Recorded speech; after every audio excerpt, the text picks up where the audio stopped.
ಮಕ್ಕಳೇ ಹೇಗಿದ್ದೀರಾ? ಎಲ್ಲರೂ ಆರಾಮಲ್ವಾ? ಮೇಧಾ ಡಿಸ್ಕವರ್ ಮೋರ್ ಯೂಟ್ಯೂಬ್ ಚಾನೆಲ್ಗೆ ನಿಮ್ಮೆಲ್ಲರಿಗೆ ಸ್ವಾಗತ. ಇವತ್ತಿನ ತರಗತಿಯಲ್ಲಿ ನಾವು 7ನೇ ತರಗತಿ ವಿಜ್ಞಾನದ ಮಾದರಿ ಪ್ರಶ್ನೆ ಪತ್ರಿಕೆಯನ್ನು ಬಂದಿತ್ತು ನೋಡಿ, ಅದರ ಉತ್ತರವನ್ನ ಚರ್ಚಿಸಲಿದ್ದೇವೆ. ನಾಳೆ ನಿಮಗೆ ವಿಜ್ಞಾನ ಪರೀಕ್ಷೆ ಇರುವ ಕಾರಣ ಇವತ್ತು ನಾವು ಅದನ್ನ ಮಾಡ್ಲಿಕ್ಕಿದ್ದೇವೆ, ಅಂದ್ರೆ ಚರ್ಚಿಸ್ಲಿಕ್ಕಿದ್ದೇವೆ. ಸೊ ಹಾಗಾದ್ರೆ ತಡ ಮಾಡದೆ ಶುರು ಮಾಡೋಣ ಬನ್ನಿ. ಮೊದಲಿಗೆ ಪ್ರಶ್ನೆ ಉತ್ತರಗಳಿಗೆ ನಾವು ಆರಿಸಿ ಬರೆಯಿರಿ ಇರ್ತದೆ. ಮೊದಲ ಒಂದು ಪಾಠ ಏನಿದೆ ನೋಡಿ, ಅದಕ್ಕೆ ಹೋಗುವ. ಕಾಲದ ದರವೇ ಅಂದ್ರೆ ಕಾಲದ ದರವನ್ನ ಏನಂತ ಹೇಳ್ತಾರೆ? ಕಾಲ ಮತ್ತು ಅದು ಎಷ್ಟು ನಿಮಿಷದಲ್ಲಿ ಹೋಗ್ತದೆ ನೋಡಿ, ಅದನ್ನ ನಾವು ಏನಂತ ಕರಿತೇವೆ? ಜವ ಎಂದು ಕರಿತೇವೆ, ಸ್ಪೀಡ್ ಅಂತ ಹೇಳ್ತೇವೆ ಅಲ್ವಾ. ನೆಕ್ಸ್ಟ್ ಪ್ರಶ್ನೆ ನೋಡಿ, ವೃತ್ತಿಯ ಪಥದಲ್ಲಿ ಚಲಿಸುತ್ತಿರುವ ಒಂದು ವಸ್ತು ಎ ಬಿಂದುವಿನಿಂದ ಆರಂಭಿಸಿ ಪುನಃ ಬಿ ಬಿಂದುವಿಗೆ, ಇಲ್ಲಿ ಬಿ ಬಿಂದು ಇದೆ ಆಯ್ತಾ, ಬಿಂದುವಿನಿಂದ ಆರಂಭಿಸಿ ಪುನಃ ಎ ಬಿಂದುವಿಗೆ ಮರಳಿದರೆ ಒಂದು ಪಾಯಿಂಟ್ ಇಂದ ಅದೇ ಪಾಯಿಂಟ್ಗೆ ಬಂದ್ರೆ ಅದರ ದೂರ.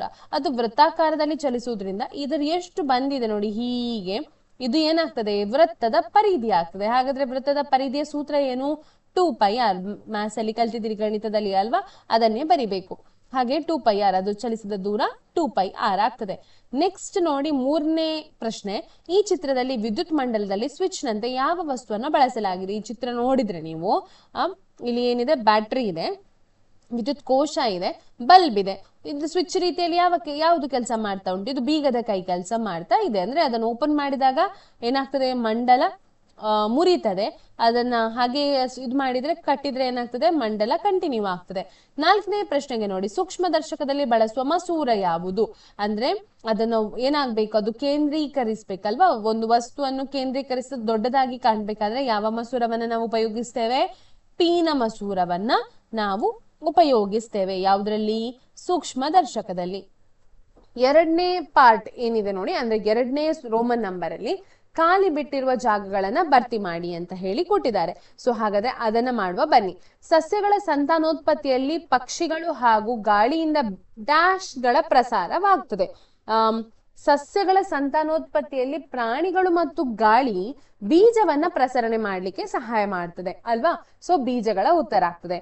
ಸಮಯವನ್ನ ಅಳೆಯುವ SI ಏಕಮಾನ, ಸಮಯದ ಸಣ್ಣ ಏಕಮಾನ ಅಂತ ಹೇಳಿದ್ರೆ ಸೆಕೆಂಡ್ ಆಯ್ತಾ. ಕಾಡುಗಳು ಡ್ಯಾಶ್ ಅನ್ನ ತಡೆಗಟ್ಟುತ್ತದೆ. ಕಾಡುಗಳು ಮಣ್ಣಿನ ಸವಕಳಿಯನ್ನ ಏನ್ ಮಾಡ್ತದೆ? ತಡೆಗಟ್ಟುತ್ತದೆ. ಹಾಗೆಯೇ ವಿಶ್ವ ಜಲ ದಿನವನ್ನ ನಾವು ಯಾವಾಗ ಆಚರಿಸ್ತೇವೆ?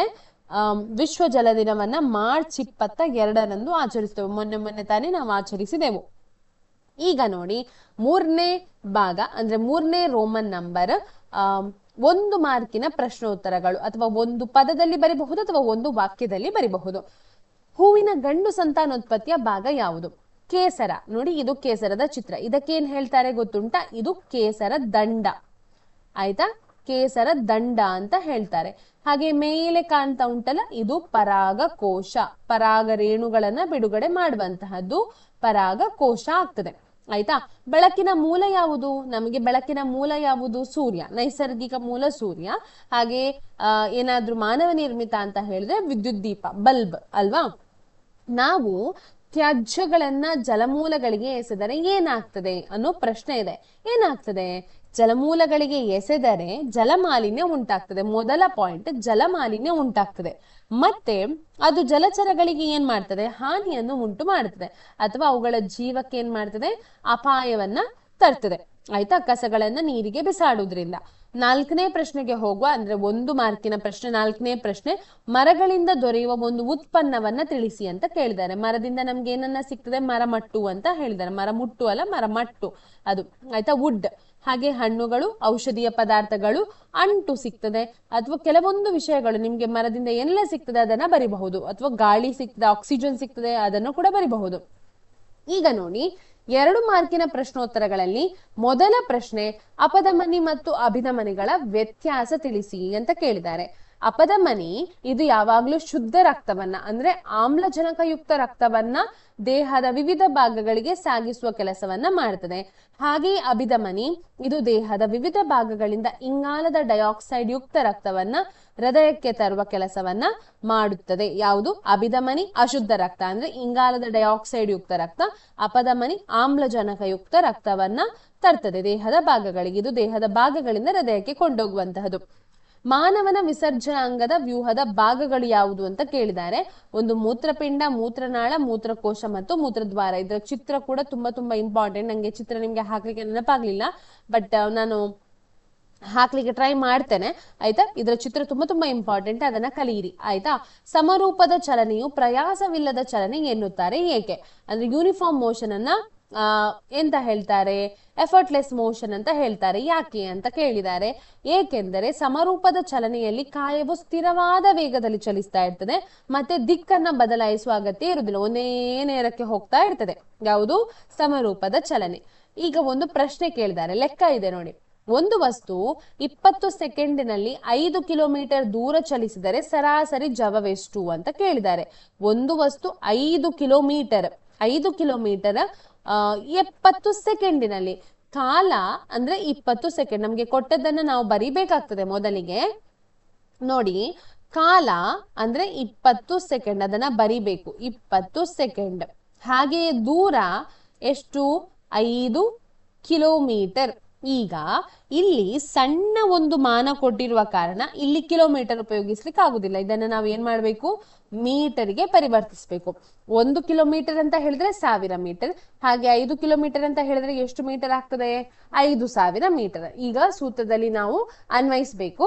ದೂರ ಇದ್ದಲ್ಲಿ 5000, ಕಾಲ ಇದ್ದಲ್ಲಿ 20. ಸೊನ್ನೆಗೆ ಸೊನ್ನೆ ಕಟ್ ಆಗ್ತದೆ ಅಲ್ವಾ? ಈ ಸೊನ್ನೆಗೆ ಈ ಸೊನ್ನೆ ಕಟ್ ಆಗ್ತದೆ. 2 1 2 2 1 ಉಳಿಯಿತು, 5 ಮತ್ತೆ 0, 250 ಮೀಟರ್ ಪರ್ ಸೆಕೆಂಡ್ ಉತ್ತರ ಆಗ್ತದೆ.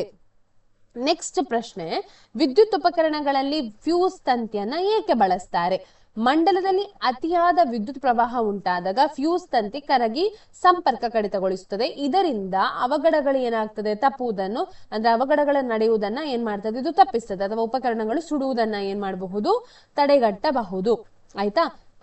ನೆಕ್ಸ್ಟ್ 6ನೇ ಪ್ರಶ್ನೆಗೆ ಹೋಗೋಣ. ಉಷ್ಣ ವಿದ್ಯುತ್ತನ್ವಯ, ಪರಿಣಾಮದನ್ವಯ ಕೆಲಸ ಮಾಡುವ 2 ಉಪಕರಣಗಳು ಯಾವುದು? ಬಿಸಿಯಾಗಿ ಕೆಲಸ ಮಾಡುವ 2 ಉಪಕರಣಗಳಂತ ಹೇಳಿದ್ರೆ ಇಸ್ತಿರಿ ಪೆಟ್ಟಿಗೆ, ಟೋಸ್ಟರ್ ಅಂತ ಬರಿಬಹುದು. ನಿಮ್ಗೆ ನೋಡಿ, ಬ್ರೆಡ್ ಹಾಕಿದ್ರೆ ಅದು ಏನಾಗ್ತದೆ? ಟೋಸ್ಟ್ ಆಗ್ತದೆ, ಟೋಸ್ಟರ್.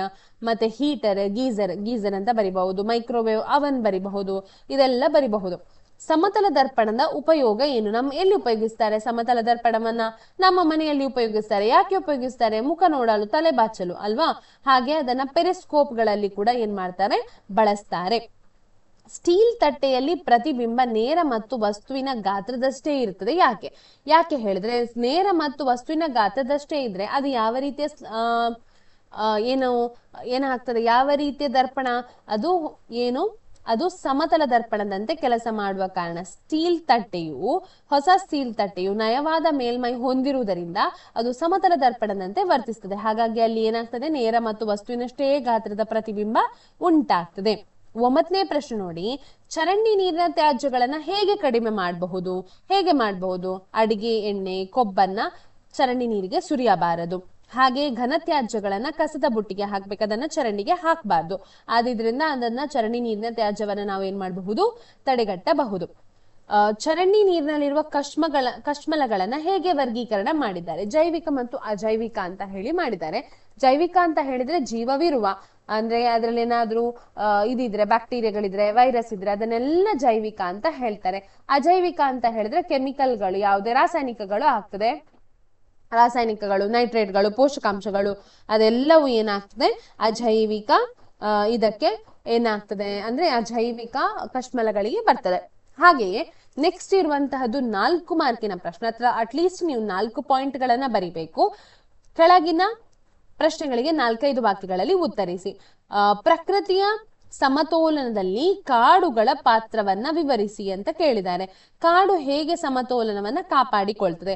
ಆಮ್ಲಜನಕ ಮತ್ತು ಕಾರ್ಬನ್ ಡೈಆಕ್ಸೈಡ್ ಸಮತೋಲನ, ಅಂದ್ರೆ ಕಾಡುಗಳು ದ್ಯುತಿ ಸಂಶ್ಲೇಷಣೆಯ ಮೂಲಕ ವಾತಾವರಣದಲ್ಲಿ ಆಮ್ಲಜನಕವನ್ನ ಬಿಡುಗಡೆ ಮಾಡ್ತದೆ. ನಾವು ಅದನ್ನ ಏನ್ ಮಾಡ್ತೇವೆ? ಉಸಿರಾಟಕ್ಕೆ ಉಪಯೋಗಿಸಿಕೊಂಡು ಕಾರ್ಬನ್ ಡೈಆಕ್ಸೈಡ್ ಅನ್ನ ಬಿಡ್ತದೆ. ಇದು ಆಹಾರಗಳಿಗೆ ಏನಾಗ್ತದೆ? ಉಪಯೋಗ ಆಗ್ತದೆ. ಸಸ್ಯಗಳಿಗೆ ಆಹಾರವನ್ನ ತಯಾರಿಸಲು ಉಪಯೋಗ ಆಗ್ತದೆ. ಇದಕ್ಕಾಗಿ ಕಾಡುಗಳನ್ನ ಹಸಿರು ಶ್ವಾಸಕೋಶಗಳು ಎನ್ನುತ್ತಾರೆ, ಅಥವಾ ಭೂಮಿಯ ಶ್ವಾಸಕೋಶಗಳು ಎನ್ನುತ್ತಾರೆ. ನೀರಿನ ಚಕ್ರದ ನಿರ್ವಹಣೆ. ಭೂಮಿಯಲ್ಲಿ ನೀರು ಸರಿಯಾದ ಪ್ರಮಾಣದಲ್ಲಿ ಇರ್ಬೇಕಂತ ಹೇಳಿದ್ರೆ ಜಲಚಕ್ರವನ್ನ ನಿರ್ವಹಣೆ ಮಾಡ್ತದೆ, ಅದರ ಸಮತೋಲನವನ್ನ ಕಾಪಾಡ್ತದೆ. ಮರಗಳು ಆವಿಯಾಗುವಿಕೆಯ ಮೂಲಕ ವಾತಾವರಣಕ್ಕೆ ತೇವಾಂಶವನ್ನ ಸೇರಿಸುತ್ತದೆ. ಇದು ಮೋಡಗಳ ರಚನೆಗೆ ಮತ್ತು ಸಕಾಲದಲ್ಲಿ ಮಳೆ ಬರಲು ಕೂಡ ಇದು ಸಹಾಯ ಮಾಡ್ತದೆ. ಮಣ್ಣಿನ ಸಂರಕ್ಷಣೆಯನ್ನ ಮಾಡ್ತದೆ. ಮರದ ಬೇರುಗಳು ಮಣ್ಣನ್ನ ಗಟ್ಟಿಯಾಗಿ ಹಿಡಿದಿಟ್ಟುಕೊಳ್ಳುತ್ತವೆ. ಇದರಿಂದ ಗಾಳಿ ಮತ್ತು ನೀರಿನಿಂದ ಉಂಟಾಗುವ ಮಣ್ಣಿನ ಸವಕಳಿಯನ್ನ ಏನ್ ಮಾಡಬಹುದು, ತಡೆಗಟ್ಟಬಹುದು. ಜೀವ ವೈವಿಧ್ಯದ ಆಶ್ರಯ. ಕಾಡುಗಳಲ್ಲಿ ಅನೇಕ ಪ್ರಾಣಿಗಳು ಏನ್ ಮಾಡ್ತದೆ, ವಾಸಿಸ್ತದೆ. ಕೀಟಗಳಿರ್ತದೆ. ಅದಕ್ಕೆ ಅದು ಆವಾಸ ಸ್ಥಾನವಾಗಿದೆ. ಆಹಾರವನ್ನ ಒದಗಿಸುವ ಮೂಲಕ ಅವುಗಳಿಗೆ ಒಂದು ಸರಿಯಾದ ಪರಿಸರ ವ್ಯವಸ್ಥೆಯನ್ನ ಕಾಡು ಒದಗಿಸ್ತದೆ. ನೆಕ್ಸ್ಟ್ ಪ್ರಶ್ನೆ, ಸಸ್ಯದಲ್ಲಿ ನಿಷೇಚನ ಕ್ರಿಯೆ ಕುರಿತು ಮಾಹಿತಿ ಕೊಡ್ಬೇಕು ಮತ್ತು ಅದರ ಸಸ್ಯದ ಆ ಚಿತ್ರವನ್ನ ಮಾಡ್ಬೇಕು. ನೋಡಿ, ಇದು ಚಿತ್ರ, ನಿಷೇಚನದ ಚಿತ್ರ. ಇದು ಮಾಡಿದ್ರೆ ಸಾಕು. ಇದು ಪರಾಗ ರೇಣು ಆಯ್ತಾ. ಇದೊಂದು ಹೀಗೆ ಪೈಪ್ ತರ ಬಂದಿದಲ್ಲ, ಅದು ಪರಾಗ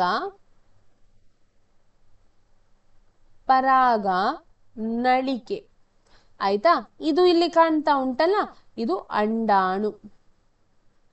ಅಂಡಾಣು ಅಥವಾ ಅಂಡಕ ಅಂತ ಕೂಡ ಹೇಳಬಹುದು ಆಯ್ತಾ. ಇದು ಚಿತ್ರ ಮಾಡಬೇಕು, ಮತ್ತೆ ಅದರ ಭಾಗಗಳನ್ನ ಗುರುತಿಸ್ಬೇಕು, ಇದೇ ಭಾಗಗಳು. ಹಾಗೆ ಅದರ ಬಗ್ಗೆ ವಿವರಿಸ್ಲಿಕ್ಕೆ ಕೇಳಿದ್ರೆ ಇಲ್ಲಿ ನೋಡಿ, ಪರಾಗಸ್ಪರ್ಶ ಅಂದ್ರೆ ಏನು? ಪರಾಗರೇಣುಗಳು ಹೂವಿನ ಗಂಡು ಭಾಗವಾದ ಕೇಸರದಿಂದ ಹೆಣ್ಣು ಭಾಗವಾದ ಶಲಾಕಾಗ್ರವನ್ನ ತಲುಪುವ ಪ್ರಕ್ರಿಯೆಯನ್ನ ಪರಾಗಸ್ಪರ್ಶ ಅಂತ ಹೇಳ್ತಾರೆ.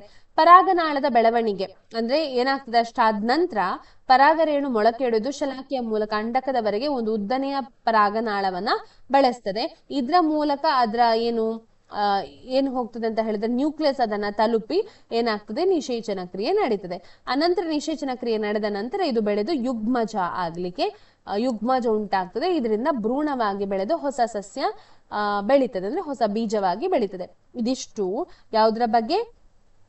ನಿಷೇಚನ ಕ್ರಿಯೆಯ ಬಗ್ಗೆ ಆಯ್ತಾ.